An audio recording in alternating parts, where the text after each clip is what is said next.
Nous avons acquis effectivement que la loi devait être modifiée, car notre définition pénale du viol et des agressions sexuelles, elle échoue dans ses trois grandes fonctions. La première, c'est sa fonction répressive, car elle ne me permet pas aujourd'hui de sanctionner les agresseurs et leurs comportements violents. La deuxième, c'est dans sa fonction protectrice, puisque les victimes ne sont pas correctement protégées face à ces comportements violents.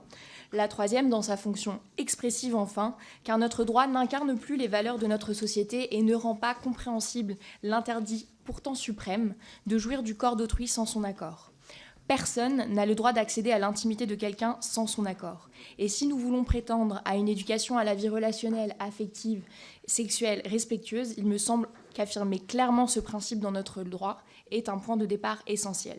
Alors vous le savez sans doute, la présidente de notre Assemblée a décidé le 27 janvier dernier de saisir le Conseil d'État sur la présente proposition de loi. Nous avons pu échanger avec eux sur les conséquences du nouveau texte pénal que nous vous proposons et travailler ensemble à une écriture qui correspond à nos objectifs pour le changement de la définition pénale du viol. Cet exercice, il a été particulièrement intéressant et il nous a permis de confronter à nouveau la solidité de notre intention et de la modification que nous proposons, non seulement à l'analyse juridique des conseillers d'État, mais également au questionnement pratique des administrations concernées qui ont été auditionnées par les deux rapporteurs. La publication de l'avis le 6 mars dernier nous permet aujourd'hui d'aborder le débat de cette proposition de loi en étant doublement éclairés.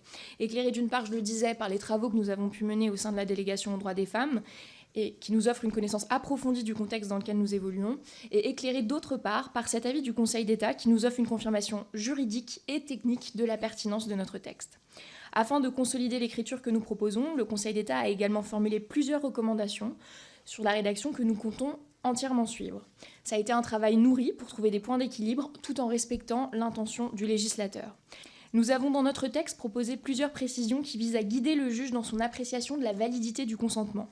Ce faisant, nous ne définissons pas le consentement, nous ne créons pas de nouvelles obligations pénalement réprimées et nous ne créons aucune présomption de culpabilité. Nous sommes très clairs sur ces points depuis le départ et le Conseil d'État les a confirmés. Ce que nous faisons, c'est que nous complétons la loi avec des éléments pour servir d'appui à l'office du juge, pour lui servir de boussole afin d'appréhender au mieux ces faits qui sont aujourd'hui trop peu saisis par notre justice.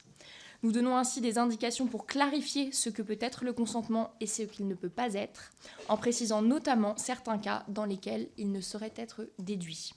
En conclusion, je voudrais toutefois dire que nous sommes évidemment conscients que la seule modification de la loi ne pourra pas répondre à l'ensemble des difficultés rencontrées par les victimes de viol. Ces difficultés, aujourd'hui, elles sont multifactorielles. Ce changement, il doit évidemment être soutenu par une formation approfondie des enquêteurs, des magistrats et des professionnels de santé sur les spécificités des violences sexistes et sexuelles pour les auteurs comme pour les victimes, avec l'instauration de protocoles adaptés tout au long de la procédure. Nous devons en outre collectivement rester attentifs aux moyens attribués à ces institutions, aux associations et à la prise en charge des victimes.